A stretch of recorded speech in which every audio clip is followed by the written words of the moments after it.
In this problem, we'll simplify an expression that has more than one set of grouping symbols. We'll simplify the expression 4 times a quantity. I'm not going to read the whole expression. It gets kind of long, but I want you to notice here that we have grouping symbols of these braces. Here's the opening one, and here's the closing one. Those will be the outermost grouping symbols. Inside of it, we have this set right here plus this set right here. So we will simplify this separately and this separately first, and then combine everything we can, and then finally eliminate the outside set of grouping symbols. I'm going to copy down everything that I don't simplify so that each step is actually equivalent to the step before it. So I'll write the 4, and I'll write the left brace, and then I'm going to work inside the brackets next. So I'll write the 3 and the left bracket.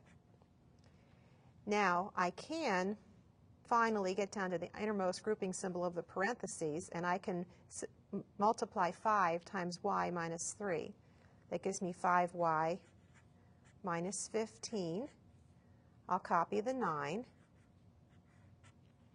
and then the plus, and now I can work with this set, and I can multiply 2 times y plus 8. It gives me 2y plus 16, and I'm going to copy the brace at the end.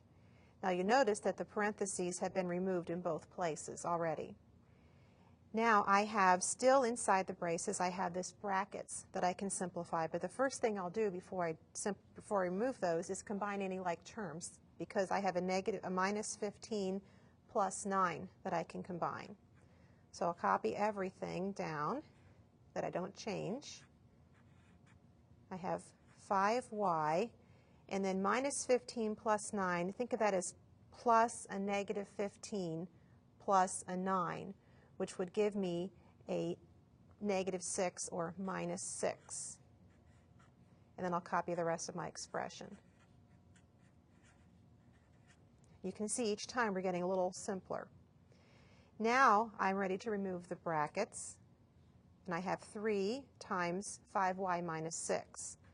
So I have 4 times the quantity. 3 times 5y minus 6 is 15y minus 18. Now I've removed the brackets, and I'll copy the rest of my expression inside the braces. And now before I multiply 4 times this quantity, I'll simplify by combining like terms. I have 15y plus 2y, which is 17y. And here I have minus 18, or plus a negative 18, plus a positive 16, which gives me plus a negative 2. Or I can write that as minus 2. Now finally, I remove the last set of grouping symbols by multiplying everything by 4. 4 times 17 is 68. So I have 68y minus 4 times 2 is 8. And that's the simplified form of the beginning expression.